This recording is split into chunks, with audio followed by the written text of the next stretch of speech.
নমস্কার, আমি মেঘ আর তোমরা শুনছো সারপ্রাইজিং টেলস। সারপ্রাইজিং টেলসের সমস্ত গল্প শুনতে এখনই সাবস্ক্রাইব করো আমাদের ইউটিউব চ্যানেল। পাশে থাকা বেল আইকন প্রেস করতে ভুলো না যেন।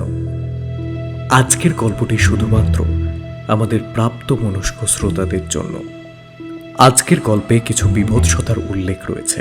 সেই সব বিবরণ যদি আপনাকে কোনোভাবে আঘাত করে থাকে তাহলে গল্পটি শোনা থেকে বিরত থাকবেন। তাহলে চলো বেশি কথা না বাড়িয়ে শুরু করা যাক আজকের গল্প।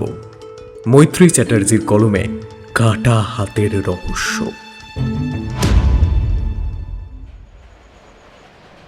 সকাল থেকেই ঘন ঘন বজ্রবিদ্যুৎ সহ বৃষ্টি হচ্ছে। তবু ছুটির দিন বলে চা তাসের আড্ডা কিন্তু বন্ধ হয়নি। বিকেল 4টে বাজতে না বাজতেই পাড়ার ছেলেরা যে যার মতো চলে এসেছে।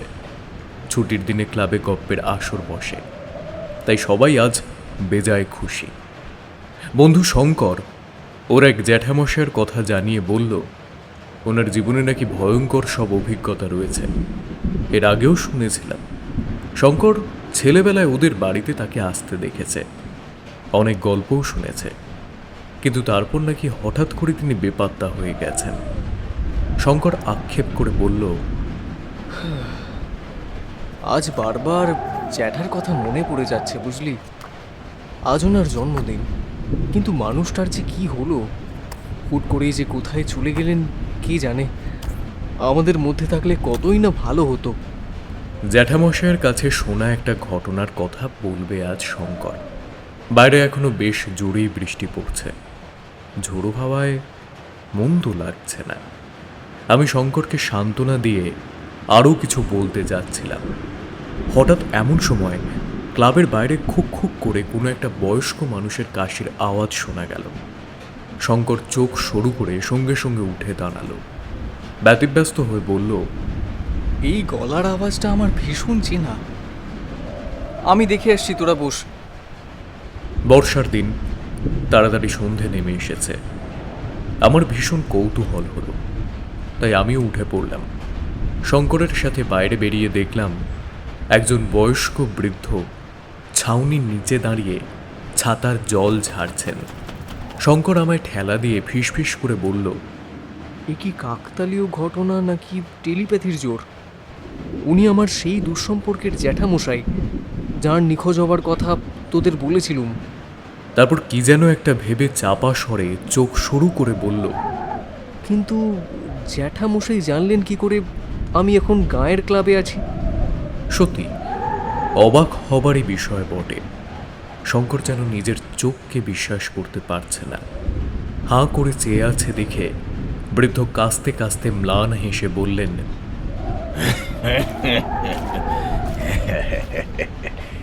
তোদের ক্লাবের পাশ দিয়ে যাচ্ছিল, তাই ভাবলুম একবার তোর সাথে দেখা করে যাই। এদিকে তো একটা বিশেষ কাজই এই ছিল, সেই কারণে। তারপর আমাকে দেখিয়ে জিজ্ঞেস করলেন, তাই এদিকে বন্ধু বুঝি? আগে হ্যাঁ জ্যাঠামশাই, ওর নাম বাবলু, গায়ে নতুন এসেছে। আর বাকিদের নাম আপনি তো জানেনই। তবে এই যে মেঘনা চাইতেই জল, খানিক আগেই ভাবছিলুম এমন আবহাওয়ায় জ্যাঠামশাইয়ের কাছে যদি গিয়ে গপ্প শোনা যেত। কতদিন আপনার কোনো খোঁজ খবর পাইনি, কোথায় চলে গেছিলেন? তা বেশ বেশ, গল্প শোনাতেই তো এলুম রে। আগে গল্পটা শুনে নে, তারপর বলছি কোথায় গিয়েছিল। শঙ্কর প্রায় লাফিয়ে উঠল। আমরাও সবাই আনন্দে আত্মহারা হলাম। বৃদ্ধর হাত ধরে ক্লাবের ভেতরে নিয়ে এসে চেয়ারে বসালো শঙ্কর। জ্যাঠামশাই কিন্তু চেয়ারে বসলেন না, আমাদের সাথে ছেঁড়া মাদুরেই বসে পড়লেন। ওনার সাথে সকলেই পরিচিত হলাম। শঙ্কর নগেনের দোকানে গিয়ে আর এক পেয়ালা চা আর তেলেভাজার অর্ডার দিয়ে এলো। জ্যাঠামশাই হলেন আজকের আসরের মধ্যমণি। কিছুক্ষণের মধ্যেই চা তেলেভাজা এসে গেল। জ্যাঠামশাই কোনো ভনিতা না করে চায়ের পেয়ালায় চুমুক দিয়ে বললেন, সে অনেক কাল আগের কথা, আমি শত যুবক হয়েছি। আমাদের পাশের কানে হারান নামে একজন চাষাভুষো লোক ছিল। হারানের সাথে আমার সরাসরি পরিচয় ছিল না, একটা ঘটনায় চিনেছিল। তারপর অনেক কিছু জানতে পারি। নিজের চোখে দেখেছি সেসব। সে এক অতি ভয়ানক সত্য কাহিনী। আজ তোদের সেই ঘটনাই গপ্প করে শোনাই বড়। আমরা জমিয়ে বসলাম। তবে জ্যাঠামশাইয়ের শরীরটা বোধহয় সুবিধের ছিল না। উনি খুব ধীরে ধীরে ঘটনার ব্যাখ্যা দিয়েছিলেন। মনে হলো কথাগুলো কেটে কেটে অনেক দূর থেকে ভেসে আসছে। তবে আমাদের যা বিবরণ দিয়েছিলেন আমি হুবহু তা নিজের ভাষায় লিপিবদ্ধ করলাম। গ্রামের গৃহস্থ বাড়ির দৃশ্য যেমন হয় তেমনি একটা দোচালার বড় মাটির বাড়ি। শোবার ঘরে শিকল তোলা ছিল। গল্পের অন্যতম মহিলা চরিত্রের নাম সুমতি। সে এ বাড়ির বউ। শিকল খুলে শোবার ঘরে প্রবেশ করা মাত্র সুমতি অনুভব করল তাপমাত্রা হঠাৎ অনেকখানি নিচে নেমে গেছে। প্রথমে তেমন আমল না দিলেও খুব অস্বস্তি হতে লাগলো তার। এই গুমোট গরমে মাঝে মাঝে ঝড় বৃষ্টি হলেও এতটা ঠান্ডা কোনোভাবেই থাকে না সুমতিদের বাড়িতে। এ যেন এক অন্যরকম শীতলতা। শুধু তাই নয়, তাপমাত্রার সাথে সাথে ঘরের পরিবেশও অস্বাভাবিক পরিবর্তন ঘটেছে। সেদিন বিকেল অবধিও সব ঠিকঠাক ছিল। পাড়ায় ঘোরার ইচ্ছে ছিল না তেমন, তাই ঘর গেরস্তালির কাজেই ব্যস্ত ছিল। কিন্তু সুমতি খেয়াল করে দেখল সন্ধে নামার পর থেকেই হঠাৎ সবকিছু কেমন বদলে গেছে। ষষ্ঠ ইন্দ্রিয় জানান দিচ্ছে ভয়ানক কিছু একটা ঘটতে চলেছে। ওর বুকের ভেতর দ্রিম দ্রিম দামামা বাজছে। শোয়ার ঘরের চৌকির নিচে বসে অনেকক্ষণ ধরেই ভয় ঠক ঠক করে কাঁপছিল সে। সব মিলিয়ে একটা ভৌতিক পরিবেশ সৃষ্টি হয়েছে। এত বছর ধরে গ্রামে রয়েছে, কোনোদিন কোনো অস্বাভাবিক ঘটনা তার সাথে ঘটেনি। কিন্তু ওই মুহূর্তে যা ঘটছে, কিভাবে তা থেকে মুক্তি পাওয়া যাবে সেই চিন্তায় মাথা কাজ করছে না ওর। ওদিকে চৌকির তলা থেকে বেরিয়ে এসে যে ছুটে পালাবে তারও কোনো উপায় নেই। বেরোতে গেলেই যদি কোনো মারাত্মক বিপদ ঘটে। তাই কষ্ট হলেও চৌকির তলায় ঘাড় গুঁজে পড়ে আছে। খানিক আগে উনানে ভাতের জল চাপিয়ে চৌকির তলা থেকে চাল নিতে এসেছিল। তখন থেকে বিপত্তি শুরু। উপুর হয়ে বসে যখন কৌটোয় করে গামলাতে চাল নিচ্ছে, এমন সময় সুমতির মনে হলো কেউ যেন ঘরের ভেতর চলাফেরা করছে। অর্থাৎ সে ছাড়াও এই ঘরে দ্বিতীয় কেউ রয়েছে। ঘন ঘন শ্বাস প্রশ্বাসের শব্দ আসছে সুমতির কানে।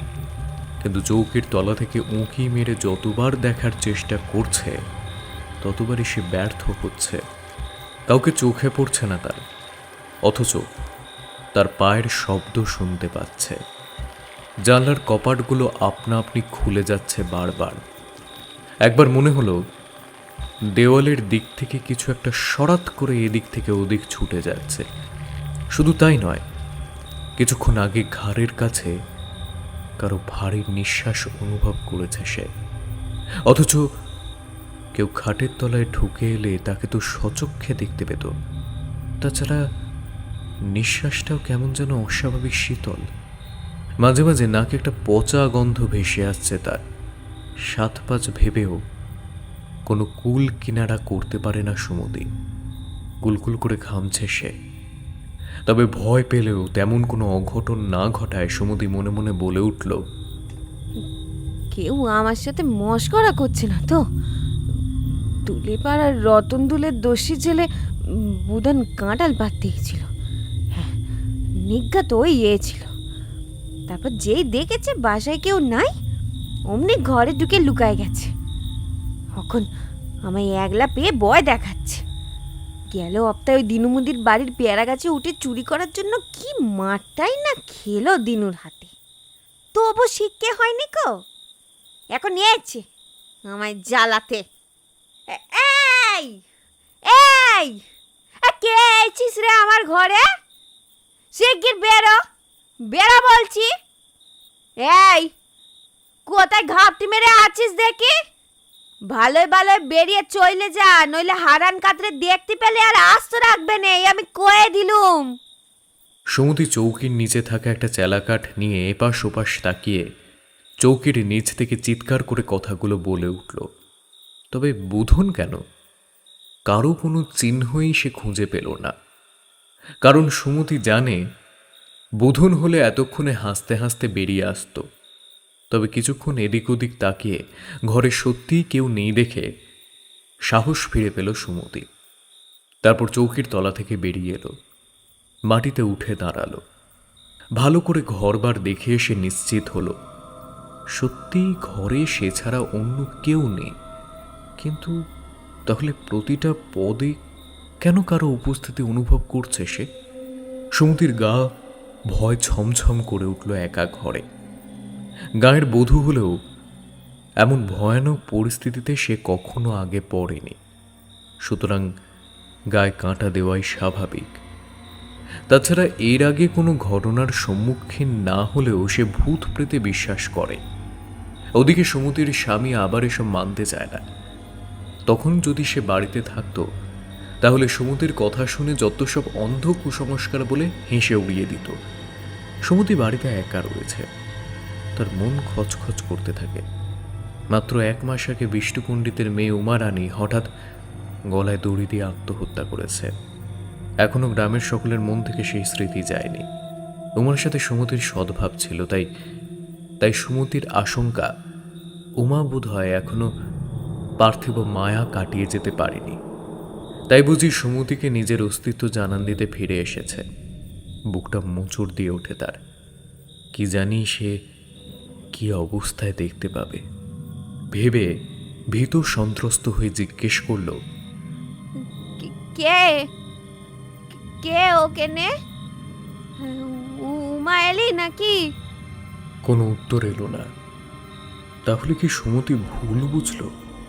সে যা কিছু দেখেছে সেটা তার চোখের ভুল, সবটাই ভ্রম। সুমতি যখন এসব ভাবছে, হঠাৎ দেওয়ালের দিক থেকে আবার কাউকে সরাত করে সরে যেতে দেখল সে। ভয় তার হৃৎপিণ্ড ধক করে গলার কাছে লাফিয়ে উঠেছে, যেন এক্ষুনি ছিটকে বেরিয়ে আসবে। সুমতি ভয় চিৎকার করে উঠল, ও কি দেওয়ালে? ওটা ওটা কিসের ছায়া? ভয় সুমতির গলা শুকিয়ে কাঠ হয়ে এলো। দুপুরে কালবৈশাখীর ঝড় উঠে বজ্রবিদ্যুৎ সহ কয়েক পশলা বৃষ্টি হয়ে গেছে। এখন প্রকৃতি চুপচাপ শান্ত। শেষ বিকেলের রক্তিম আলো এসে লুটিয়ে পড়েছে শস্য ক্ষেতের গায়ে। অজপাড়া গায়ের একটা আলাদা সৌন্দর্য আছে। গাছপালার ফাঁকে ফাঁকে খড়ে চাল দেওয়া মাটির কুঁড়ে ঘর, পাশে দিঘি, ছোট বড় পুকুর, মাঠঘাট গোধূলির মায়াবী আলোয় আরও চিত্তাকর্ষক মনোরম হয়ে উঠেছে। রাখাল ছেলের মন মাতানো মেঠো বাঁশির সুর ভেসে আসছে দূর থেকে। সেই সুরের মূর্ছনায় ডুবে গেছে বিস্তীর্ণ চরাচর। মোহিত হয়ে শুনছে সবাই। ক্ষেতের কাজকর্ম সেরে দলে দলে চাষি ভাইরা টোকা মাথায় কাস্তে হাতে যে যার ঘরের পথে এগিয়ে চলেছে। হারান চাষিও তাদের সাথেই ছিল। বটতলার কাছে এসে হারান দল থেকে বিচ্ছিন্ন হয়ে ধানকলের মালিক নগেন মিত্তিরের সাথে জরুরি কথা বলতে গেল। গ্রামের এই কৃষক পরিবারের ছেলে হারান চাষি। বেশ কিছুক্ষণ পর নগেনের সাথে কথাবার্তা সেরে বেশ ফুরফুরে মেজাজে রাখাল বালকের মেঠো বাঁশির সুরে গুনগুন করে গান গাইতে গাইতে বাড়ির পথে পা বাড়ালো হারান। যদিও রাত হয়ে গেছে, তবে আজ তার বেশ ভালোই আমদানি হয়েছে। নগেনের দয়ায় ধান গলে হিসাবরক্ষকের কাজ জুটে গেছে। হিজল গাছের ছায়ায় ঘেরা প্রত্যন্ত এই গ্রামটার নাম ছিল হিজলপুর গ্রাম। এখানকার অধিকাংশ লোকের প্রধান জীবিকা হলো চাষবাস। তাছাড়া কাছাকাছি নদী থাকায় কয়েক ঘর মৎস্যজীবীও রয়েছে। নিবিড় অরণ্যে ছাওয়া গ্রামখানি বড়ই শান্ত নিবিড়। হাওয়া বাতাস বড় চমৎকার। নদীর জল, ক্ষেতের শস্য, পুকুরের মাছ, ফলপাকুড়ের গাছ, চারপাশে সবুজ বনানী, সুন্দর মনোরম পরিবেশ। অজপাড়াগা হলেও কারো তেমন কোনো অভাব নেই। খেয়ে পড়ে দিব্যি বেঁচে পড়তে রয়েছে। দেশভাগের পর এখানে এসে পাকাপাকিভাবে বসবাস শুরু করেছিল হারান চাষির পূর্বপুরুষরা। সেই সূত্রে হারান তাদের ভিটেমাটি জমি জমার বর্তমান উত্তরাধিকারী। হারান তার বউ সুমতি আর 10 বছরের মেয়ে ময়নামতিকে নিয়ে তার বাপ ঠাকুরদার ভিটেতে বসবাস করছে। দিনগুলো বেশ ভালোই কাটছিল ওদের। তবে হারানের আবার উপরি রোজগারের দিকে ঝোঁক ছিল। হাতে কিছু কাঁচা টাকা আমদানি হলে আনন্দ ফুর্তি করে আগামী দিনগুলো কাটানো যাবে, এই ছিল তার সুপ্ত ইচ্ছে। ধানকল থেকে বেশ 2 পয়সা আসতে পারে ভেবেই নগেনের সাথে কথা বলে হিসাবরক্ষকের কাজটা সে পাকা করে এলো। নিজের জমিতে চাষবাসের পাশাপাশি ধানকলে হিসেব রাখার কাজে আমদানি বেশ ভালোই হবে।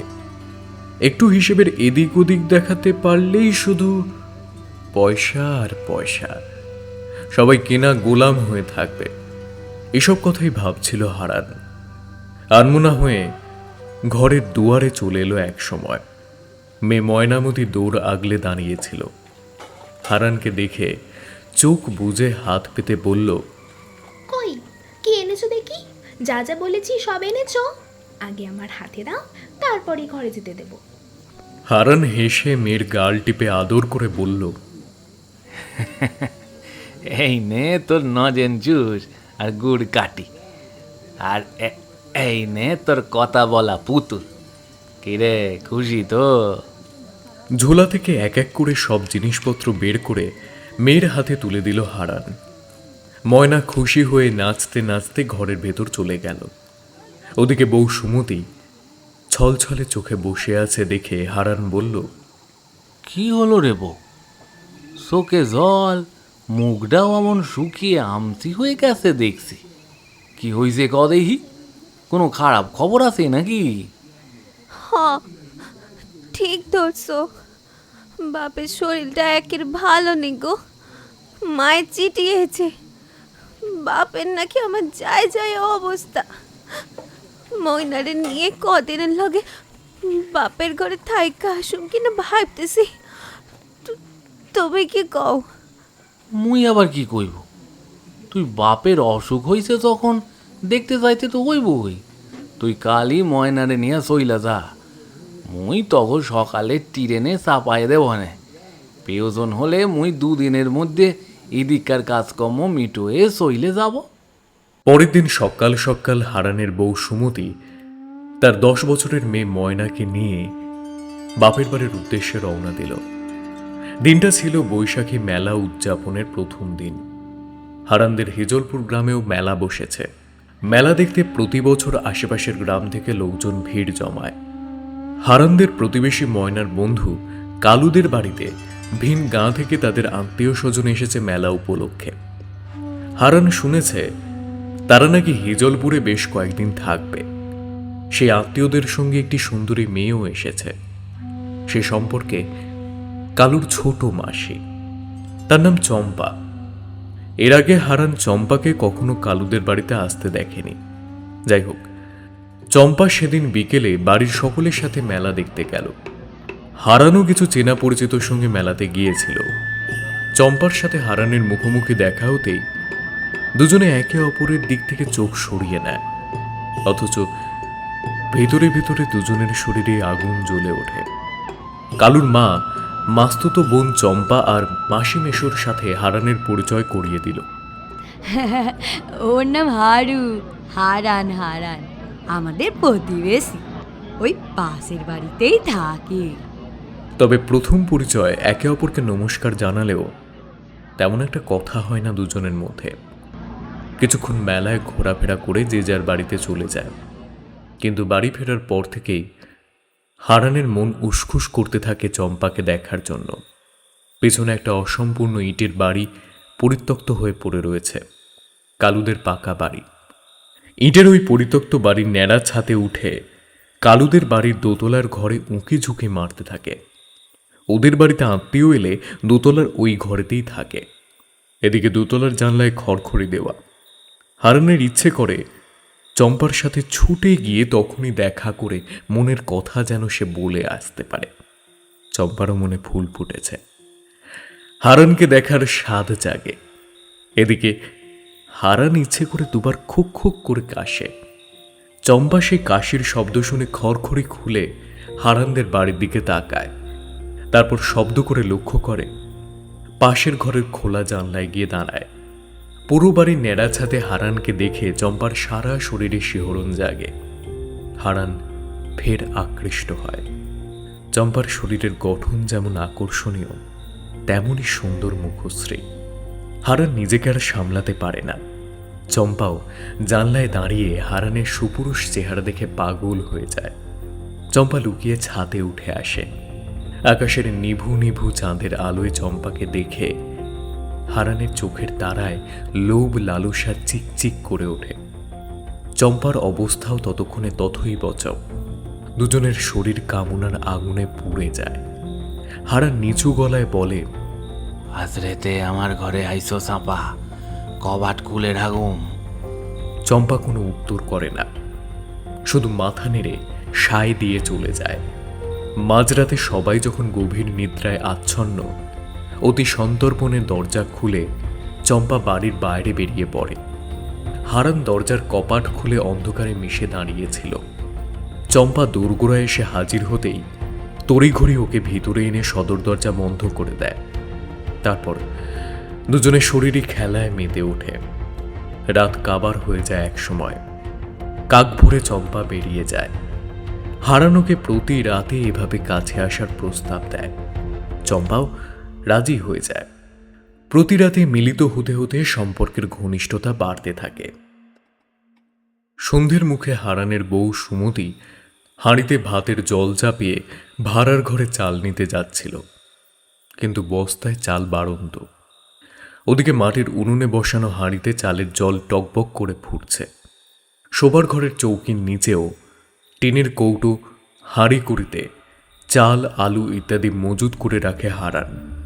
সুমতি তাই ভাড়ার ঘর থেকে বেরিয়ে আসে, কিন্তু শোবার ঘরে পা দিতেই সুমতির গায়ে বিদ্যুতের শিহরণ খেলে গেল। ঘরের তাপমাত্রা হঠাৎ অতিরিক্ত নিচে নেমে গেছে, ফলে সুমতির গায়ে কাঁপুনি ধরছে। বাড়ির পিছনের অংশটা ঝোপঝাড়, গাছগাছালিতে ঠাসা। সূর্যের আলো তেমন একটা পৌঁছয় না, ফলে শোবার ঘরটা গরমের দিনেও যথেষ্ট স্যাঁতস্যাঁতে হয়ে থাকে। তাই তেমন আমল না দিয়ে কৌটো মেপে গামলায় চাল নিতে ব্যস্ত ছিল সুমতি। কিন্তু চাল নিয়ে বেরিয়ে আসার সময় সুমতির পিঠের উপর কেউ যেন ঠান্ডা অথচ ভারী নিঃশ্বাস ফেলল। সুমতি প্রথমে ভাবল তার মেয়ে ময়না বুঝে দুষ্টুমি করে চৌকির নিচে লুকিয়ে থেকে ওকে ভয় দেখাতে চাইছে। লম্ফের আবছা আলোয় সুমতি আঁতিপাতি করে মেয়েকে খুঁজতে থাকে। চৌকির তলা জিনিসপত্রে ঠাসা। কপট রাগ দেখিয়ে সুমতি হাসতে হাসতে বলে, ওরে দোষ মাইয়া, আমি সব জানি। মানে মানে বেরো দেখিনি, আমাকে ভয় দেখাতে চাস তো? চৌকির নিচে কিন্তু সত্যি সত্যি ভূতু আছে। সেই যে ভূতুর গপ্প কইয়েছিলুম, খপাত করে পা টেনে ধইরে নেবে কিন্তু। বেরে আয় বলছি, বেরে আয়। কিন্তু কোথায় কি? কারো কোনো সারা শব্দ নেই। সুমতির হঠাৎ মনে পড়ে গেল ময়না তো বাড়িতে নেই। ঝড়ের সময় কালুর সাথে আম কুড়োতে গেছে। পাঠশালায় গরমে ছুটি পড়েছে, তাই রোজ খেলাধুলো করে সাঁঝের বেলায় ঘরে ফেরে। আজ আরও দেরি হবে সুমতিকে বলে গেছে। এদিকে সুমতি স্পষ্ট অনুভব করল সরীসৃপের মতো বুকে হেঁটে কিছু একটা চলাফেরা করছে ঘরময়। আচমকা হিস হিসে কণ্ঠে কেউ যেন নাম ধরে বলে ওঠে, সুমতি, এই ঘর আমার, তুই চলে যা। তেলের কুপিটাও কখন যেন নিভে গেছে। এদিকে আরো কিছু চাল নেওয়া বাকি আছে, কয়েকটা আলুও নিতে হবে। তাই সুমতি চৌকির তলা থেকে বেরিয়ে এলেও আবার নিচু হয়ে অন্ধকারে হাতড়াতে থাকে। কেউ ঘরে নেই, অথচ বুকে হাঁটার সরসরের শব্দটা তখনও হয়ে চলেছে। হিস হিসে কণ্ঠে কে কথা বলছে? কেন এই ভিটে ছেড়ে চলে যেতে বলছে তাকে? সুমতি সেসব কিছুই বুঝতে পারল না। বুকটা ছ্যাঁত করে ওঠে অজানা আশঙ্কায়। এক ফালি খয়াটে চাঁদের মলিন আলো এসে পড়ছে ঘরের মাটিতে। ভয় ভয়ে চৌকির তলায় আরও একবার ভালো করে চোখ বুলিয়ে নেয় সুমতি, কিন্তু ওই মুহূর্তে কোথাও কোনো অস্বাভাবিকতা চোখে পড়ে না তার। তাই যা কিছু ঘটেছে সব মনের ভুল ভেবে সে আবার নিচু হয়ে হাঁড়ি থেকে চাল নিতে যায়। অমনি একটা মিশমিশে কালো হাত এসে সুমতির ডান হাতের কবজিটা খপাত করে টেনে ধরে। উফ, কি ঠান্ডা সেই হাতের স্পর্শ!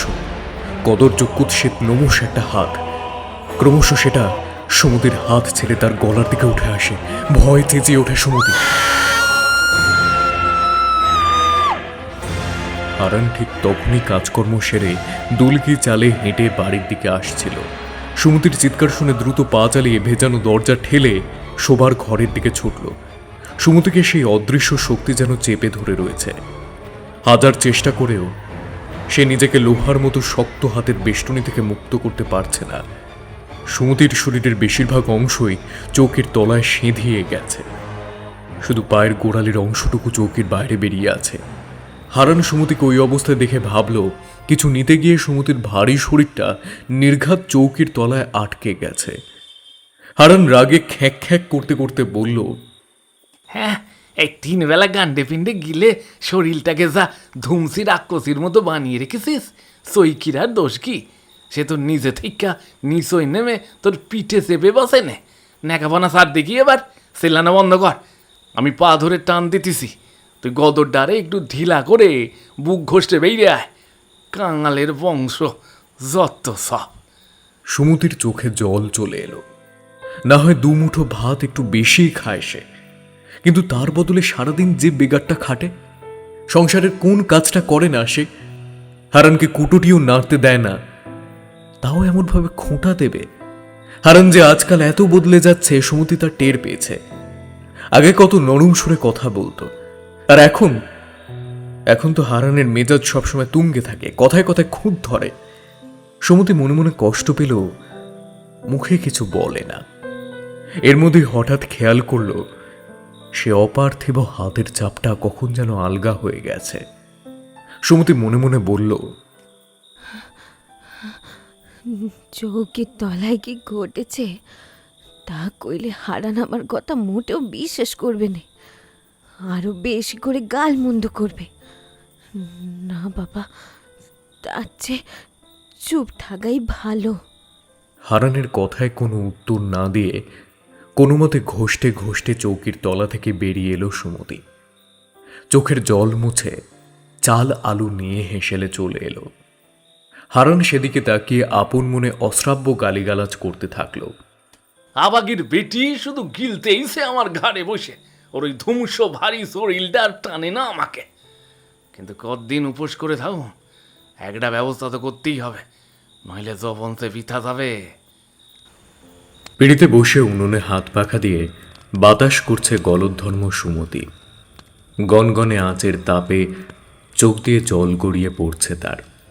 যথেষ্ট ভয় পেয়েছে সে। ভাগ্য ভালো যে হারান চলে এসেছিল, তাই সে রক্ষা পেয়েছে। এমন ভয়ঙ্কর অভিজ্ঞতা সুমতির জীবনে এই প্রথম। চৌকির তলায় চালের হাঁড়ি, আলুর ঝুড়ি ইত্যাদি টুকটাক সাংসারিক জিনিসপত্র ছাড়াও আরও অনেক বাক্স, প্যাঁটরা ইত্যাদি রয়েছে। সেগুলোর ভিতর থেকে হঠাৎ একটা হিমশীতল হাত এসে ওকে চেপে ধরেছে। এই কিভাবে সম্ভব? অথচ জিনিসপত্র সরিয়ে ভালো করে দেখেছে, কারো হাত বা চেহারা কিন্তু নজরে আসেনি। মনে মনে ইষ্টনাম জপ করতে থাকে সুমতি। বাড়িতে নির্ঘাত অশরীরীর উৎপাত হয়েছে। রান্না চাপিয়ে উনুন ধারে বসে ভাবছিল সুমতি। এমন সময় গায়ের মাতব্বর সুখদেবের স্ত্রী আন্নাকালী সুমতির খোঁজ নিতে এলো। মাঝে কয়েকদিন দেখা সাক্ষাৎ হয়নি আন্নার সাথে। উমা চলে যাবার পর আন্নাকালীর সাথে সুমতির বন্ধুত্বতা বেড়েছে। সুমতি আন্নার কাছে কিছু লুকোয় না, যা যা ঘটেছে সব আদ্যপান্ত খুলে বলে। আন্না সুমতির সব কথা মন দিয়ে শোনে। কথাবার্তার ফাঁকে আন্নার চোখ চলে যায় উঠোনের মাঝখানে তুলসী মঞ্চের দিকে। সেখানে ধূপ দীপ নেই দেখে আন্না অবাক হয়ে গেল। জানতে চায়, কি রে সুমতি, তুই আজ সাঁঝের বেলায় তুলসী তলায় পিদিম দিসনি? হায় গো হায়, তাই তো ভাবি ভূত পেরেত এখানে আইলো কেনে? আজ শনিবার, পিদিম দিলে ভর সন্ধে তেনাদের উপদ্রব হতো নে রে। হক কথা কইছিস রে আন্না, আজ একেবারে ভুলে গেছি। যাই কাপড় সেরে সন্ধে দিয়ে আসি, তুই একটু ভাতটা দেখিস কেমন। হ হ দেখুম হনে, তুই চিন্তে করিস নি, তুই হন যা দেখিনি। সাঁঝবাতি জ্বালিয়ে ধূপ ধুনো দেখিয়ে সুমতি তুলসী তলায় বসে হরির লুট দিচ্ছিল। হরি হরায় নম কৃষ্ণ যাদবায় নম, যাদবায় মাধবায় কেশবায় নম। এরপর গলায় আঁচল দিয়ে সাষ্টাঙ্গে প্রণাম করে উঠে বসতেই মেয়ে ময়না এসে পিছন থেকে সুমতির গলা জড়িয়ে ধরল, বলল, ও মা, খিদা পাইছি, আজ তাড়াতাড়ি ভাত দেও, ডালের সাথে এখন পেঁয়াজ দেও আর শুকনো লঙ্কা পুড়িয়ে আলু সিদ্ধ। সুমতি দুঃখ ভয় ভুলে হাসি মুখে বলল, পেঁয়াজ লঙ্কা সব গুছায় রাখছি রে মা, ভাতটা চাপাই দিচ্ছি, একটু সবুর কর। তোর বাপ ঘরে বসে হিসেব পত্তর করতেছে, কাম সারা হইলে একসাথে ভাত বেড়ে দেবো হানে। অহন হাত পা ধুয়ে কাপড় ছেড়ে আয় দেখি, হরি লুট দিচ্ছি, পেশাত খা। ময়না খুশি হয়ে কলতলায় চলে যায়। সুমতি ফের হেসেলে গিয়ে বসে। আন্নাকালী প্রসাদ খেয়ে উঠে পড়ে। রাতের খাওয়া দাওয়ার পর্ব মিটে গেল এক সময়। ময়না ভাত খেয়ে দাওয়ায় ঘুমিয়ে পড়েছিল। ঘুমন্ত মেয়েকে কোলে নিয়ে শোবার ঘরে এসে সুমতি শূন্য চোখে চৌকির দিকে তাকিয়ে থাকে। হারান আজকাল ওদের সাথে আর শোয় না, ওপাশের ছোট ঘরে শোবার আলাদা ব্যবস্থা করে নিয়েছে। অথচ কিছুদিন আগেও সুমতির পাশে না শুলে হারানের ঘুম আসত না। ময়নাকে শুইয়ে দিয়ে অতীতের কথা ভেবে চোখের জল ফেলে সুমতি। তার বাবা কিছুদিন আগে মারা গেছেন। শ্রাদ্ধ শান্তি মিটিয়ে সে মেয়েকে নিয়ে হেজলপুরে ফিরে এসেছিল। তবে বাবার অসুস্থতার খবর পেয়ে প্রথমবার যখন কিছুদিনের জন্য বাড়ি গিয়েছিল, সেখান থেকে ফেরার পরই হারানের মধ্যে এই পরিবর্তনটা চোখে পড়ে তার। বাপের বাড়ির পরিস্থিতি প্রতিকূল ছিল, তাই হারানকে চিঠি দিয়ে আরও কয়েকদিন সেখানে থেকে যাবার কথা জানিয়েছিল সুমতি। কিন্তু সেই চিঠির এখনো কোনো উত্তর আসেনি। অনেকদিন পর সুমতি নিজে থেকেই মেয়েকে নিয়ে চলে এসেছিল। কিন্তু এইবার সুমতির বাবা মারা গেলেন। প্রায় 20 দিন সেখানে কাটিয়ে মায়ের একটা ব্যবস্থা করে আসতে হয়েছে সুমতিকে। মায়ের কাছ থেকে ফেরার পর একটা অদ্ভুত ঘটনা ঘটে গেল সুমতির সাথে। মামা বাড়ি থেকে ফিরে এসে পরদিন সকালে ময়না পাশের বাড়ি কালুর সাথে খেলতে গেল। বেলায় বাড়ি এসে বলল, মা, কালুর মাসি এসেছে ভিনকা থেকে, কি সুন্দর দেখতে। মাসির নাম চম্পা, অনেকদিন ধরেই নাকি কালুদের বাড়িতে রয়েছে। মাসির বাপ মাও হয়েছে দেখলুম। কালুর মায়ের কাছে তার এক বোনের কথা এর আগেও অনেকবার শুনেছে, কিন্তু কখনো দেখেনি তাকে। সুমতি ঠিক করল বিকেলে একবার কালুদের বাড়িতে যাবে চম্পার সাথে আলাপ করতে। কিন্তু সেদিন বিকেলে ময়না যখন আবার কালুর সাথে খেলতে যায়, তখন কালুর কাছে ময়নার পরিচয় জানতে পেরে চম্পা তখনই হারানের বাড়িতে এসে হাজির হয়। হারান তখন সবেমাত্র ধানকল থেকে ফিরে কুয়োতলায় মুখ হাত ধুচ্ছে। সুমতি বেরোতে যাচ্ছিল, কালু আর ময়নার সাথে একটা 20-22 বছরের সুন্দরী তরুণীকে দেখে থমকে দাঁড়ালো। ময়না বলল, মা, সকালে কালুর ছোট মাসির কথা কইছিলাম তো, এই সেই চম্পা মাসি তোমার সাথে দেখা করতে এসেছে। তারপর হারানের পরিচয় দিয়ে বলল, চম্পা মাসি, ওই যে কুয়োতলায় আমার বাবা দাঁড়িয়ে আছে। বাবা একদিন এ বাড়িতে একাই ছিল গো, আমি আর আমার মা দিনমার বাড়িতে গিয়েছিল, কাল সকালে ফিরেছি। হারান কুয়োতলা থেকে চম্পাকে দেখে চমকে ওঠে। সুমতির তার নজর এড়ায় না। চম্পা নিরুত্তর থাকলেও চোয়াল শক্ত করে তীব্র ভৎসনার দৃষ্টিতে হারানের দিকে তাকিয়ে থাকে। দেখে খটকা লাগলেও চম্পাকে আপ্যায়ন করে ঘরে বসালো সুমতি। চম্পা বেশ মিশুকে স্বভাবের, বৌদি বলে ডেকেছিল সুমতিকে। এর কিছুদিন পর চম্পা ওর বাবা মায়ের সাথে নিজেদের বাড়ি ফিরে গেল। তারপর বহুদিন আর দেখা সাক্ষাৎ হয়নি। তবে বাবা মারা যাবার পর এ বাড়িতে ফিরে আসার প্রথম দিন থেকে সুমতি লক্ষ্য করেছে হারানের ওর দিকে কোনো হুঁশই নেই, কখনো ভুলেও ফিরেও তাকায় না। সবসময় বাইরের দিকে মন উড়ু উড়ু ভাব। পুরনো কথা ভাবতে ভাবতে সুমতি ঘুমিয়ে পড়েছিল। মাঝরাতে শরীরে একটা ঠান্ডা পিচ্ছিল স্পর্শ পেয়ে সুমতি ধরফর করে উঠে বসল। মনে হলো কেউ যেন ওকে ডাকছে। পাশের ঘর থেকে হারানের নাক ডাকার শব্দ পেল সুমতি। ময়নাও অঘরে ঘুমিয়ে রয়েছে ওর পাশে। তাহলে সুমতির গায়ে হাত দিল কে ডাকলো? সন্ধ্যায় চৌকির নিচে সে হিমশীতল হাতটার কথা মনে পড়ে যেতে বুকটা ধক করে উঠল। ভয়ে হাত পা আড়ষ্ট হয়ে গেছে, গলা শুকিয়ে কাঠ, ভীষণ তেষ্টা পেয়েছে। কোনো মতে চৌকি থেকে নেমে ঘরের কোণে রাখা কুঁজোর জল গড়াতে গিয়ে দেখল জল একেবারে তলানিতে গিয়ে ঠেকেছে। ভয়ে ভাবনায় জল ভরার কথা ওর মনে ছিল না। দরজার আগল ঠেলে বেরিয়ে হেঁসেলের দিকে গেল কলসি থেকে জল গড়িয়ে খাবার জন্য। কিন্তু শিকল খোলার মুহূর্তে আবারও সেই শীতল হাতের ছোঁয়া পেল।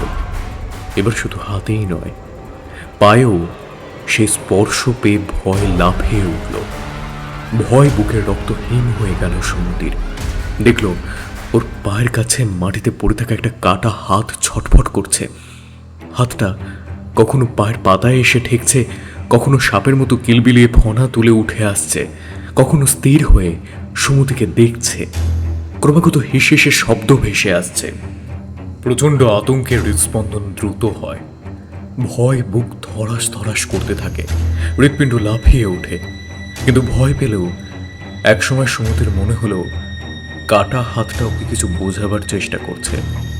হঠাৎ টপ টপ করে টাটকা রক্ত ঝরা শুরু হলো। হিসের শব্দ থেমে গেছে, তার বদলে চাপা আর্তনাদ আর গোঙানির আওয়াজ ভেসে আসছে।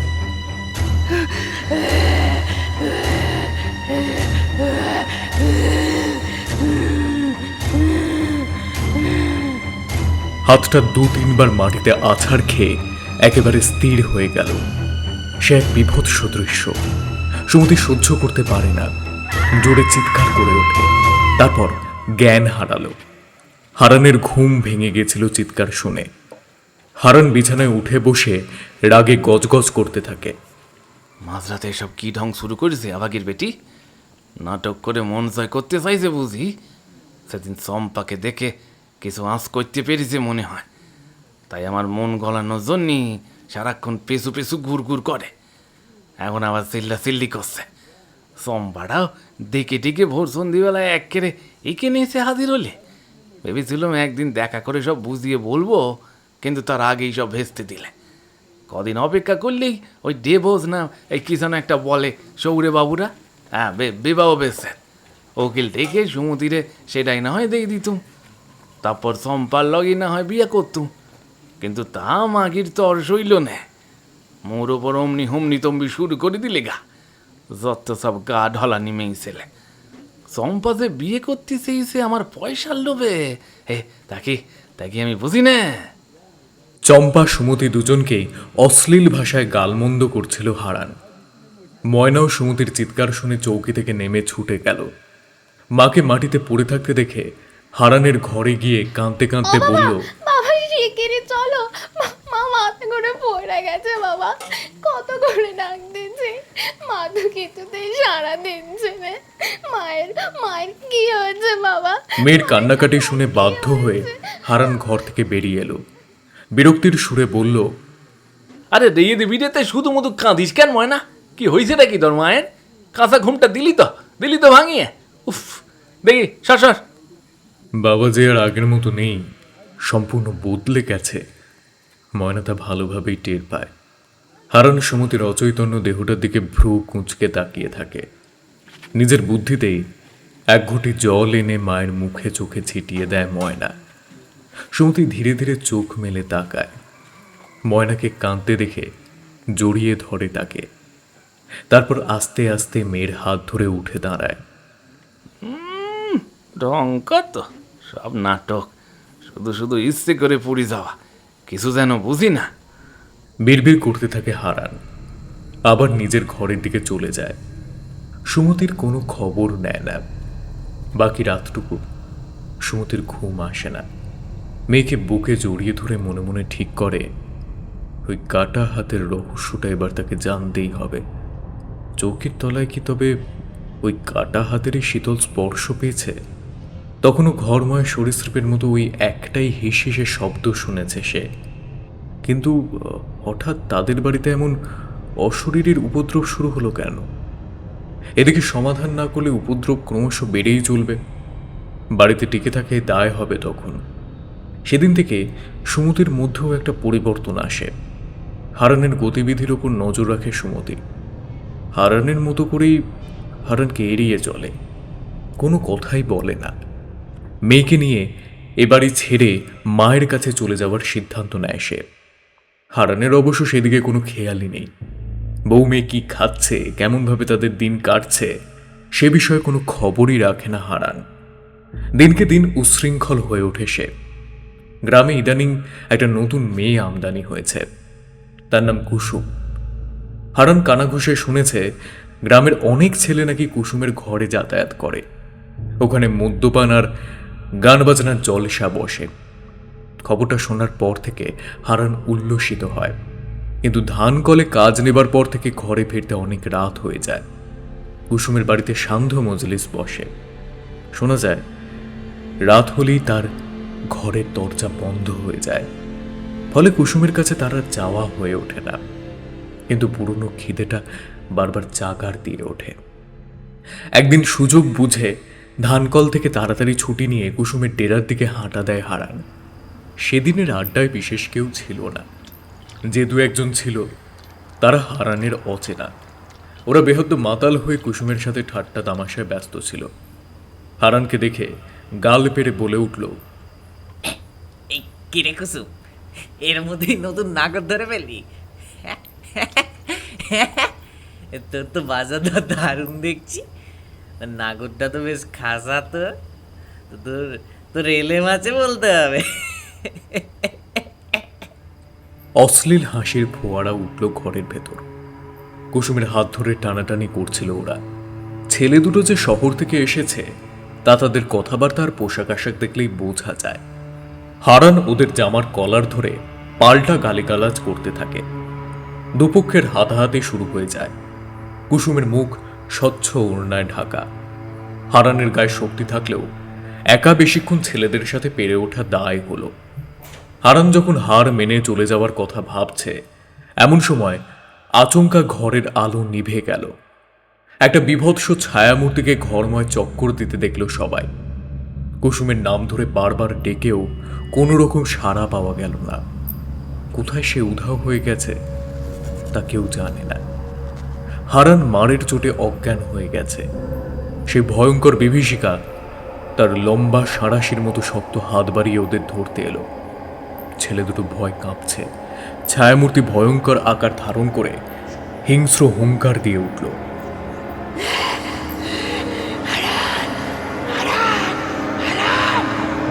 হারানকে ডিঙিয়ে দাঁত মুখ খিচিয়ে ওদের দিকে তেড়ে গেল।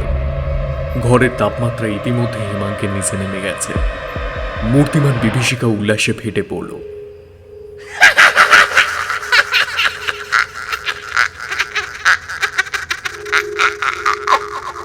বাতাসে মাংস পোড়া কটু গন্ধে ওদের দম বন্ধ হয়ে আসছে। কোনো মতে ছুটে বেরিয়ে গেল ওরা। তারপর বেশ কিছুটা সময় কেটে গেছে। হারানের জ্ঞান ফিরে এলো। সে কারুকার্য করা স্বচ্ছ ওড়নার আড়াল থেকে কুসুম বলল, কেমন বোধ করছো গো বাবু এখন? আলো অনেক আগেই নিভে এসেছে, শুধু লম্ফ জ্বলছে ঘরের কোণে। তবে আলোর কোনো তেজ নেই। কিন্তু লম্ফটা কে কখন জ্বাললো তা খেয়াল করেনি হারান। কুসুমের গলা শুনে ধরফর করে মাটি থেকে উঠে বসল। কুসুমের কণ্ঠস্বর হারানের খুব চেনা চেনা লাগে, কিন্তু কোথায় শুনেছে তা ঠাহর করতে পারে না। যাই হোক, জল খেয়ে একটু ধাতস্থ হলো হারান। তখন ওর মন থেকে সেই ভয়ঙ্কর বিভীষিকার স্মৃতি কিন্তু যায়নি। ভয় ভয় জিজ্ঞেস করল, তা তুমি অমন ওড়না দিয়ে মুখটা ঢেকে রেখেছো কেন? ওরা কোথায় গেল? বাবরে কি ক্ষমতা ওদের, আমাকে বলছেন তো ঘায়েল করে দিলে গা। যাই গে, যে কাজে এখানে এইছিলাম এবার সেইটা শুরু হোক না কেন? তোমার কোনো আপত্তি লাইলিস চায়? আজ কয়েক পাত্র জোড়া গলায় না ঢেলে এখান থেকে যাচ্ছি না, তবে শুধু গলা ভিজলেই চলবে না, মন আর শরীর লাগেও ভিজতে হবে বই কি। কুসুম, আমার লগে আইসো এবার, দেরি কিসের, তোর যে আর সয় না। হারানের কথা সম্পূর্ণ শেষ হবার আগেই কুসুম খিলখিল করে বাচ্চা মেয়ের মতো হেসে ওঠে।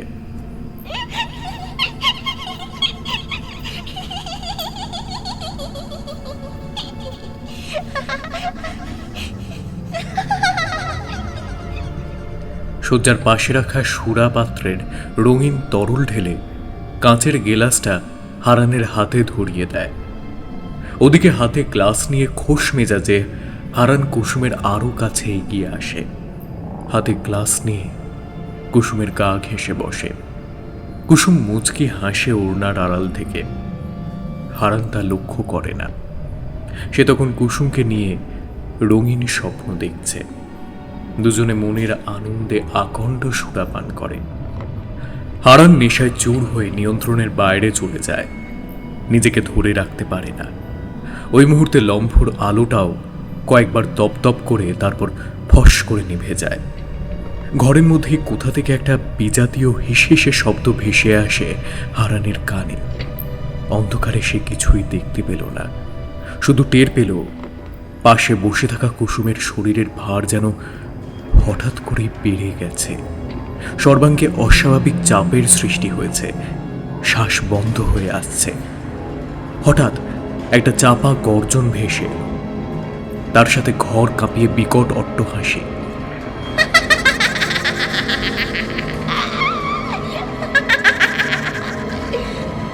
কুসুম পাগল হয়ে গেছে ভেবে হারান এক লাফে বিছানা থেকে নেমে দরজা খুলে পালাতে উদ্যত হল। কিন্তু দরজার কাছে যেতে ক্যাঁচ কোঁচ শব্দ করে সেটা আচমকা হারানের মুখের উপর বন্ধ হয়ে গেল। শত চেষ্টা করেও সেই দরজা খোলা গেল না। ভয় হাড় হিম হয়ে গেল হারানের। বাধ্য হয়ে দরজা থেকে আবার ঘরে ফিরে এলো, কিন্তু কুসুমকে ধারে কাছে দেখতে পেল না। কেবল দেখতে পেল বন্ধ দরজার কাছে কারো দীর্ঘ ছায়া পড়ছে। কে দাঁড়িয়ে আছে দরজার কাছে? কে কে তুমি? মুখে মুখে যেতে দাও। কুসুম, কুসুম তুমি কোথায়? কোথায় তুমি? মুই মুই এই অন্ধকারে কিছু দেখতে পাচ্ছি না। মুখে মুখে তুমি বাঁচাও। কে কে কে কে কে কে হাসছে? কে হাসছে এমন করে? কে হাসছে? এমন সময় একটা হিমশীতল হাত এসে হারানের গলা স্পর্শ করে, যেন কোনো অতি প্রাকৃত শক্তির হাসির শব্দ ভেসে আসে।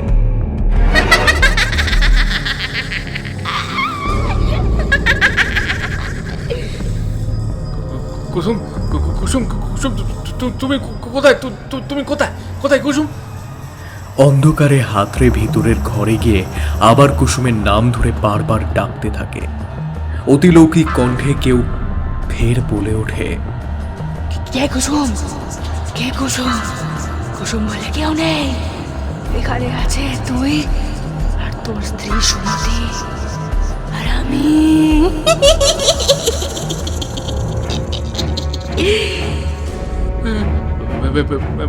মানে সুমতি এখানে আসবে কি করে? সে তো এখন বা ঘরে আছে, কিন্তু কে তুমি? মুখে যেতে দিচ্ছ না কেন? কোনো উত্তর আসে না। হঠাৎ লম্ফটা জ্বলে ওঠে। খুব কাছেই ঘরের মধ্যে হারান সুমতির গলা শুনতে পায়। চরিত্রের ভোগে তুলে আর কত মেয়ের জীবন নষ্ট করবে তুমি? হ্যাঁ, কি ভাবতেছিলে তুমি? হ্যাঁ, মুই কিছুই জানতে পারবো না। তোমাকে হাতে নাতে ধরবো বলে কুসুম সাজে আইছি এখানে। আসলে কুসুম নামে কেউ নাই। এবার মৃত্যুর জন্য তৈরি হও। হারান এবার টের পায় কেন নকল কুসুমের গলা এত চেনা চেনা লাগছিল। প্রচন্ড রাগে দুহাত বাড়িয়ে সুমতিকে চেপে ধরে, তারপর সুমতির নাকে ঘুষি মেরে বলে ওঠে, জয়দানি আওয়াগির বেটি, তুই মুখে মারতেই শেষ? এত আসপদ না, খুব বাইর বেরিয়েছিস দেখছি। আর বেশি বাড়ার আগেই তোকে একেবারে শেষ করে ফেল। তার মানে ভূত টুত কিচ্ছু লাই, তুই এতক্ষণ অন্ধকারে ভূত সেজি ভয় দেখাতে এসেছিলি, তাই না? এইবার বুঝলি তোর এই মোটা থলথলে শরীরটা রেলে মোর বুকের ওপর চেপে বসেছিলি, এর লিগাই তখন অত চাপ লাগতেছিল। আর মুই কিনা তোকে কুসুম ভেবে কত সোহাগ করছি। আজি তোর শেষ দিন। সুমতির গলায় হারানের হাতের চাপ বাড়তে থাকে। সুমতির গলা দিয়ে গুমানির আওয়াজ বের হয়।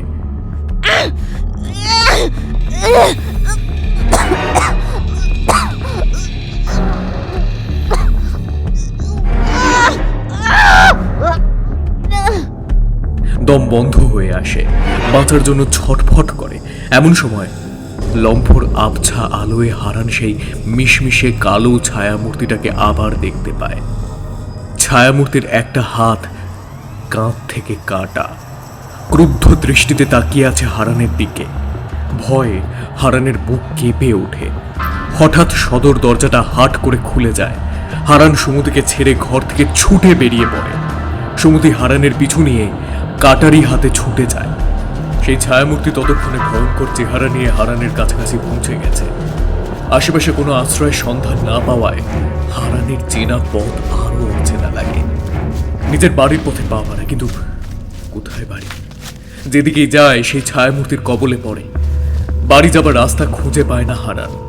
বাধ্য হয়ে গভীর জঙ্গলে প্রবেশ করে। বন্য সাপদের ভয় কেউ সেখানে যায় না, কিন্তু ছায়ামূর্তির কবল থেকে রক্ষা পেতে সে বন বাদার বনো ঝোপঝাড় পেরিয়ে যেদিকে দু চোখ যায় সেদিকেই ছুটতে থাকে। ছুটতে ছুটতে একসময় জঙ্গল শেষ হয়ে যায়। চেনা রাস্তা পেয়ে স্বস্তির শ্বাস ফেলে হারান। বাড়ির কাছে এসে ভয় ভয় পেছনে ফিরে তাকায়। কেউ নেই দেখে নিশ্চিন্ত বোধ করে। অনেক রাত হয়ে গেছে। চারপাশ জনমানব শুনশান। বাড়ির সদর দরজা বন্ধ দেখে জোরে করাঘাত করে হাঁক পেরে ডেকে ওঠে। ময়না, ময়না, তাড়াতাড়ি দরজাটা খোল। বেজায় বিপদে পড়েছিলাম, কোনো মতে বেঁচে ফিরে এসেছি। গলা শুকিয়ে কাঠ হয়ে গেছে। দরজা খুলে এক ঘটি জল গইরে দে মা। কিন্তু ভিতর থেকে কোনো সাড়া শব্দ আসে না। কয়েকবার হাঁক ডাক করার পরেও সাড়া না পেয়ে হারান রণমূর্তি ধারণ করে। রাগের চোটে সদর দরজার উপর পদাঘাত করতে থাকে, কিন্তু তাতেও কোনো উত্তর আসে না। ওদিকে ছায়ামূর্তিটা ইতিমধ্যে বাড়ির কাছাকাছি চলে এসেছে। সুমতি কাটারি নিয়ে ছুটে আসছে ভীষণ মূর্তি ধারণ করে। হারান পাগলের মতো চিৎকার করতে থাকে। ঘন ঘন কড়া নেড়ে ময়নার নাম ধরে বারবার ডাকতে থাকে। দরজা ভেঙে ফেলার উপক্রম হয়, কিন্তু তবুও কেউ হারানের গলা শুনতে পায় না। গলা ফাটিয়ে চিৎকার করলেও চাপা গোঙানি ছাড়া আর কোনো শব্দ বেরোয় না তার গলা দিয়ে। কোনো এক মায়া বলে কোনো রকম শব্দ গ্রামবাসীদের কারো কানে যায় না। প্রাণ ভয় দিঘির দিকে ছুটে যেতে চেষ্টা করে হারান। সেই হাত কাটা ছায়ামূর্তিটা হারানের নাগাল পেয়ে যায়। হারানকে তাড়া করে আবার বাড়ির কাছেই নিয়ে আসে। এমন অবস্থায় বাড়ির সদর দরজাটা আচমকা আপনা থেকে খুলে গেল। সুমতি কাটারি নিয়ে পিছন থেকে হারানের ঘাড়ে কোপ বসাতে যাচ্ছে। এমন সময় হারান ফের সুমতিকে কবজা করে এক ধাক্কায় মাটিতে ফেলে দেয়। হাতের কাটারিটা দূরে ছিটকে পড়ে। সুমতি কিছু করার আগে হারান ছুটে গিয়ে সেই কাটারিটা মাটি থেকে তুলে নেয়। সুমতির বুকে এলো পাথারি লাথি মারতে মারতে শটান শোবার ঘরে ঢুকে যায়। তারপর শয়তানের হাসি হাসতে হাসতে বলে, মোর খেতি কইলে ময়নাকে কেটি ফেলি দেব। আমি দুটোকে কচু কাটা করে দিঘির জলে ভাসাই দেব। কেউ কোনোদিন টিকিটিও খুঁজে পাবে না তোদের। ওর মতলব বুঝে সুমতি বিন্দুমাত্র ভয় পেল না, বরং হো হো করে হেসে উঠল।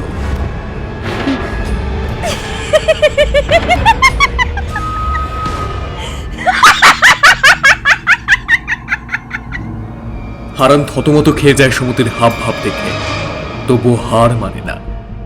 কাটারি নিয়ে ময়নাকে সারা বাড়ি খুঁজে বেড়ায়, কিন্তু মেয়েকে না পেয়ে আবার সুমতির চুলের মুঠি ধরে চড় থাপ্পড় দিতে থাকে। অশ্রাব্য ভাষায় গালমন্দ করে।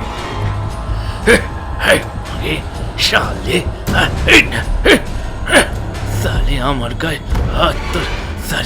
আমার উপর কথা বলো। সুমতি তবু হাসতে থাকে। মারবে?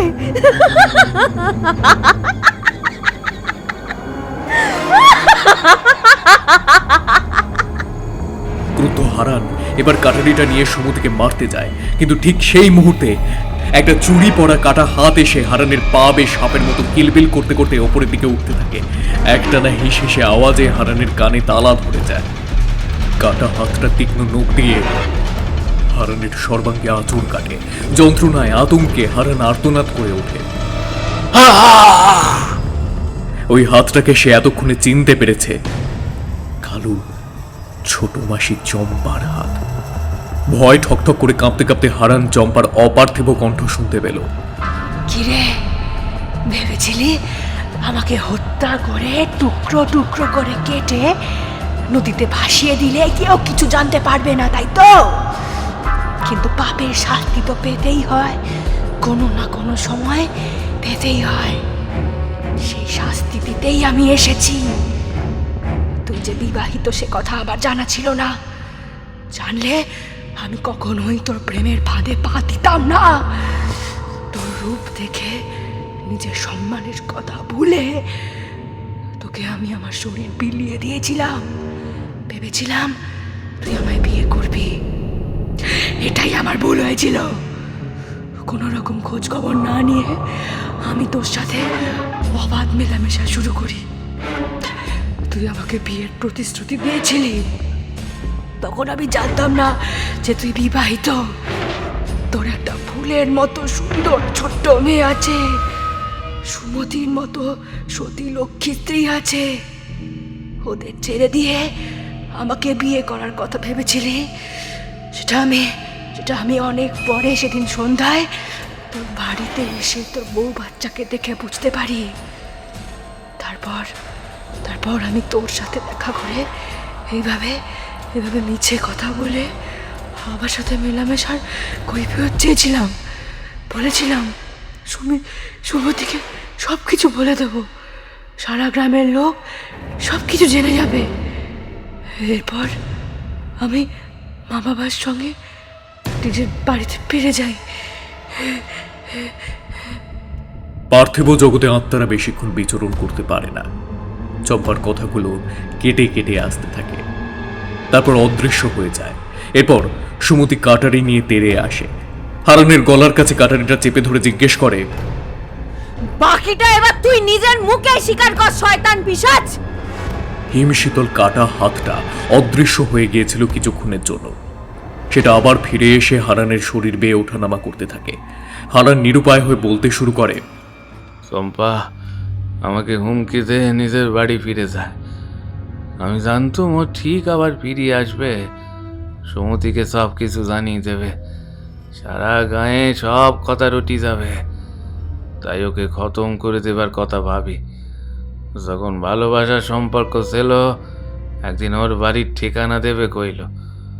কথা ছিল ওরা নিজেদের বাড়ি ফিরে যাবার পর একদিন মুই যেন ওর বাড়ি যেয়ে মোদের বিয়ের ব্যাপারে ওর বাপের সাথে কথা কই আসি। কিন্তু তার আগেই চম্পা সব জানতে পেরি মুখে হুমকি দেখল। মোর আর ঠিকানা নিয়ে ওর বাসায় যাওয়া হইল না। খুব রাগ হলো। একদিন মুই মোর সাগরে বিষেরে ডেকে কইলুম, বিষে সেভাবে হোক চম্পার ঠিকানাটা জোগাড় করি দে। ওরে না মারা অবধি মোর শান্তি লাইক, প্রতিশোধ মুই লেবই। বিচে বাজারে তোলা আদায়ের কাম কাজ করে ওর চেনা জানা অনেক লোক লাগায়ে মাত্র 2 দিনের মধ্যেই চম্পাদের বাড়ির ঠিকানা জোগাড় করে দিল। মুই সেই লোক সান্দুকে নে একদিন সকালায় চম্পাদের বাড়ির পেছনে যে লুকিয়ে থাকলুম। চান্দুর কাছে খবর ছিল রোজ সকালে 10টার সময় চম্পা একাই কলেজে যায়। কিছুক্ষণ অপেক্ষা করার পর চম্পা বাড়ি থেকে বেরিয়ে এলো। মোরা দুজনায় আর পেছু পেছু যে বাড়ি কলেজে যাওয়ার রাস্তাটা ভালো করে দেখে এলো। মোরা সদ্য বেঁচেছিলুম, তাই চম্পা কিছুই টের পায় না। মুই আর চান্দু সারাদিন কলেজের সামনে ঘোরাঘুরি করে কাটালো। বৈকালে ও কলেজ ছুটির পর ওর সাথে কতগুলো পোলা মাইয়াকে আর সাথে বাসার দিকে যেতে দেখে সমস্যায় পড়ে গেলুম। সেদিন আর কিছুই করা গেল না। ওরা আবার গ্রামেই ফিরে গেল। পথে যেতে যেতে বিষে কইল, আর অত চিন্তা করার কোনো প্রয়োজন নেই, বুঝেছিস? মই আছি তো নাকি, ঠিক একটা ব্যবস্থা হয়ে যাবে।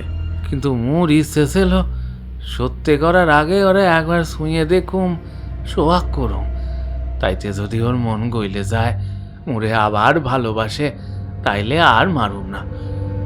ওরে তুইলে নে অন্য কোথাও চইলে যেতুম, কিন্তু তা তো আর হলো নে। তাহলে বরং মাইয়াটারে তুলে আনার ব্যবস্থা করি, মারামারি হ্যাপায় যাওয়ার দরকার নেই কো। তাই কর বিষে। ওই রাগের মাথায় সোমপুরে মেইরে ফেলার কইছিলাম বটে, কিন্তু সোমপুরে মোর মনি ধরিছে। অরে মোর চাই সমতিকে ডিভোর্স দিমু, কিছু টাকা দিয়ে দিলেই ওর মেয়েরে নিয়া বাপের ঘরে চইলে যাবেন, মুই সোমপুরে নিয়া থাকুম। বিষে মোরে আশ্বাস দিয়ে চইলে গেল। দুদিন পর বিষে এসে কইল, তৈরি হয়ে থাকিস হারান, কাল বৈকাল বেলায় সম্পারে মোর গাড়িতে উঠাই নেব, শুধু ওখানে পৌঁছানোর অপেক্ষা। বিষের কথা মতো পরদিন বিকেলে একটা গাছপালায় ঢাকা নির্জন বনপথে ঝোপঝাড়ের আড়ালে দুজনায় লুকোয়ে বসে রইল। এক পাশে গাড়ি দাঁড় করানো ছিল। ওই পথ দিয়াই চম্পা কলেজ থেকে একা বেড়ে। 10 মিনিট অপেক্ষা করার পর চম্পাকে দেখতে পেলুম। কি সুন্দর পানা দেখতে লাগছিল, একাই ছিল। কিন্তু মুই যেই চম্পার সামনে যে ওর হাতখানা ধইরে গাড়িচ্ছ ওটার কথা কইলুম, অমনি চম্পা মুর গালে সপাটে একখানা থাপ্পড় কষালো। বিষে গাড়িতে বসেছিল, মুখে সর খেতি দেখি গাড়ি থেকে নেমে এলো। চম্পার চুলের মুঠি ধইরে মারতি গাড়িতে তুলে নিতে যায়, আর তখনই কোত্থেকে একখান পোলা পাইন চম্পাকে রক্ষে করতে ছুটে আসে। বিষে গাড়ির ড্রাইভারকে ইশারায় মাইকতে কয়। ছেলেরা কাছাকাছি পৌঁছানোর আগেই ড্রাইভার গাড়ি চালায় আরে পিষে মারে। ছেলেটার নাম সুজন, চম্পার কলেজের মাস্টার। মুই ওকে চিনতুম। চম্পা ছেলেটাকে আঁকড়ে কাইনতে লাগলো। মুই চম্পাকে জিগায়ে সব জানতে পারলুম। সে কইল, মোর সাথে সম্পর্ক ভাঙনের পর ওর সাথে মাস্টারের লগে প্রেম পিরিত হইছে। চম্পা ওরে আগের সব কথা কয়ে দিছে। তাদের বিয়ার তারিখও ঠিক হইয়ে গেছিল। বিষে মাস্টারের শরীরটা পুড়িয়ে ছাই করিয়ে দিলে। চম্পা কাইনতে কাইনতে চেতন হারালো। মুই ওরে বিষের গাড়িতে তুইলে শহরে নিয়ে গেল, কিন্তু চম্পাকে কিছুতেই বাগে আনা গেল নে। একদিন রাতের বেলায় ঘুমের মধ্যে মনে হইল কেউ মোর নাক মুখ চেপে ধরছে। চোখ খুলে দেখি চম্পা মোর নাকে বালিশ চাপা দিয়ে মারতে চাইছে। আরেকদিন দা বটি নে মোর গলায় কোপ মাইতে আইল। মই আর দেরি না করে ওকে ধইরে পেত্তমে দা দিয়ে ওর ডাইন হাতখানা কাইটটা ফেলে, তারপর শাড়ির আঁচল দিয়ে ওর গলায় ফাঁস লাগায় ঝুলাইয়ে দিই। মুই ওর লাশটাকে কেটে টুকরো টুকরো কইরে বস্তায় ভরে নদীর জলে ফেলে দিল। কালুদের বাড়ির লোকজন চলে এসেছিল ইতিমধ্যে। ময়না এতক্ষণ তাদের কাছেই ছিল। সুমতি ওদের কাছে ময়নাকে রেখে এসেছিল। কালুরা সমস্ত কুকীর্তির কথা শুনে রাগে ঘেন্নায় ওকে মারতে উদ্যত হলো। সুমতি বলল, চৌকির তলায় মই রোজ একটা বরফ ঠান্ডা হাতের ছোঁয়া টের পেতুম, যেটা আমার হাত চেপে ধরত। একদিন একটা কাটা হাতকে হেসেলের সামনে পড়ে থাকতে দেখলুম। প্রথম দিকে ভয় পেলেও একদিন বুঝতে পারি হাতটা মুখে কিছু কইতে চায়। তারপর ধীরে ধীরে একটা ছায়া মূর্তি মোর চোখের সামনে বেশি ওঠে। দেখলুম চম্পা দাঁড়িয়ে আছে, পা কাটা, ভয়ঙ্কর চেহারা নিয়ে। মুই মুই মাথা ঘুরে পড়ে যাই। জ্ঞান ফিরে দেখি চম্পার আত্মা উদা হয়ে গেছে। রাতের বেলায় সে দেখা দেয়, মুখে সব কথা জানায়। তারপর প্রতিশোধ নিতে আজ কুসুম সেজে সাঁকোর ওপারে নির্জন কুটিরে চলে যাই। হারানকে হাতে নাতে ধরার জন্য চম্পার আত্মা মুখে এই কামটাই করতে কয়েছিল। মুই তাই মেয়েকে তোমাদের কাছে রেখে আসি।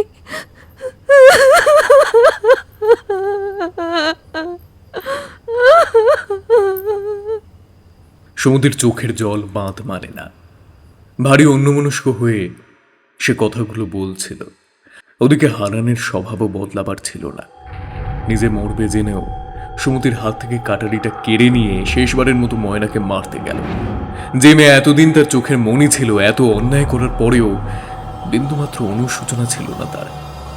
বিষে আর গাড়ির ড্রাইভারকে চম্পার আত্মা ইতিপূর্বে হত্যা করে প্রতিশোধ নিয়েছে। তাদের কুচি কুচি করে কাটা মৃতদেহ বস্তায় ভরে বিষের ডেরায় রেখে দিয়ে গেছে। সেসব দেখেও হারানের কিন্তু কোনো শিক্ষা হয়নি।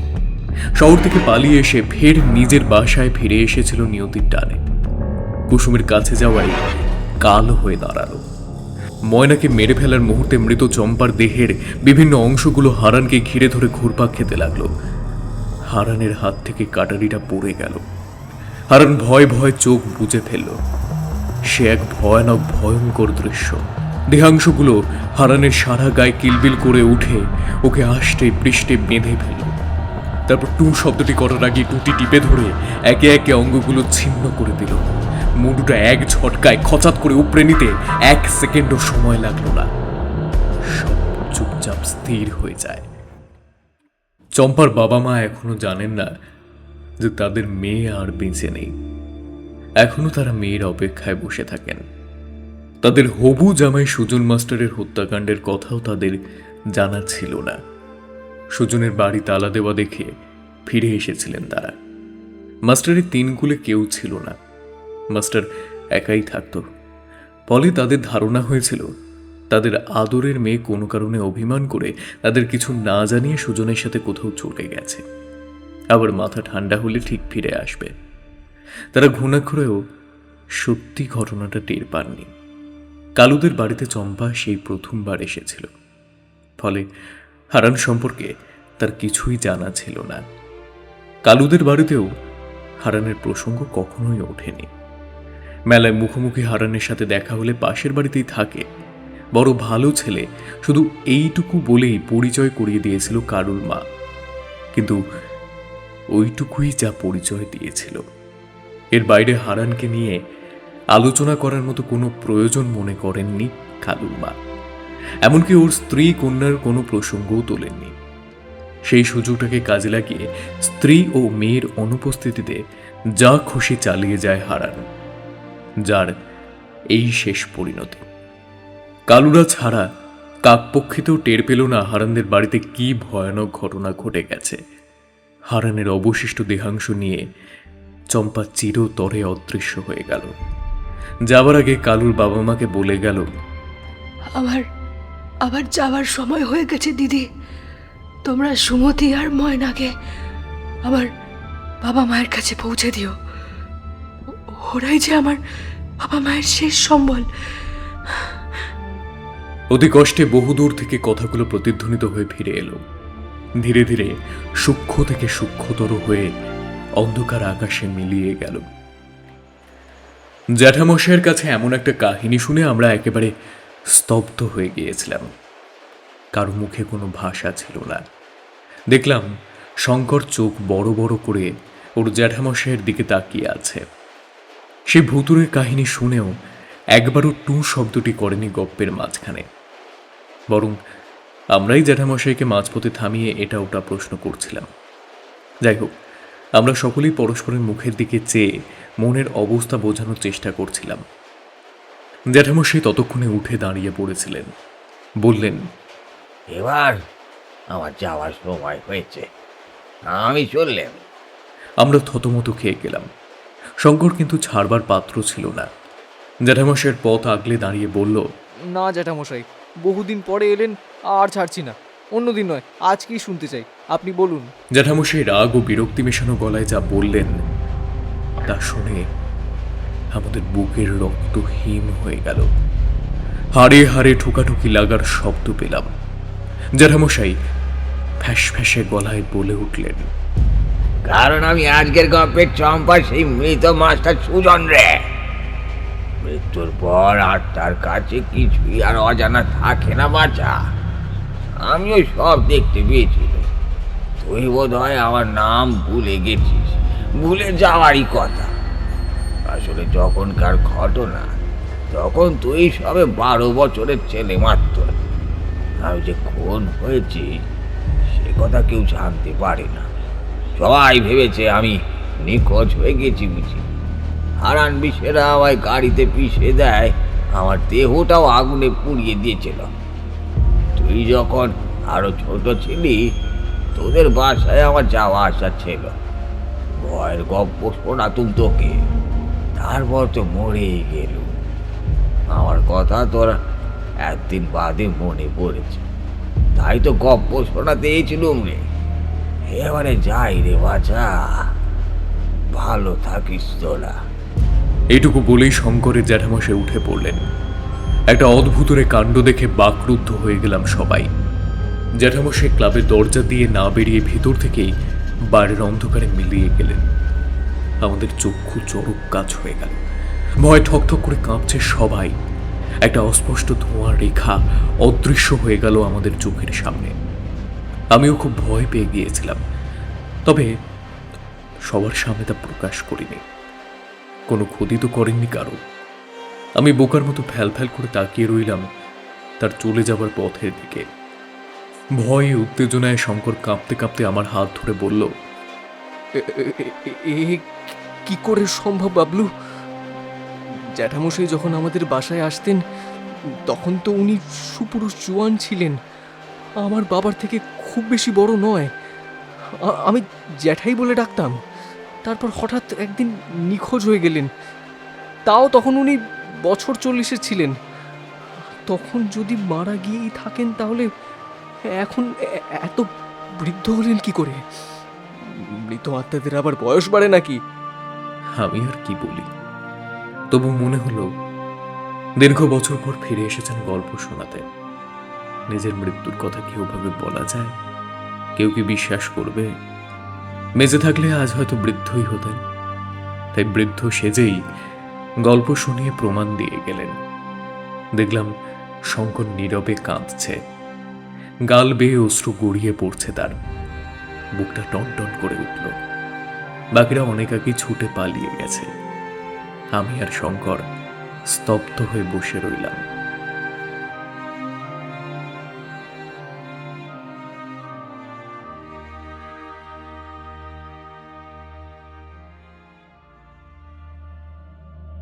শুনছিলে কাটা হাতের রহস্য। গল্প পাঠে আমি মেঘ। অন্যান্য চরিত্রে দীপ্ত, অতনু, তানিশা, মহুয়া, অয়ন্তিকা, রাজশ্রী, কভার এবং আবহে আমি মেঘ। তাহলে আজকে এত পর্যন্তই। দেখা হবে পরবর্তী গল্পে। ততক্ষণ ভালো থেকো, গল্পে থেকো। Bye bye.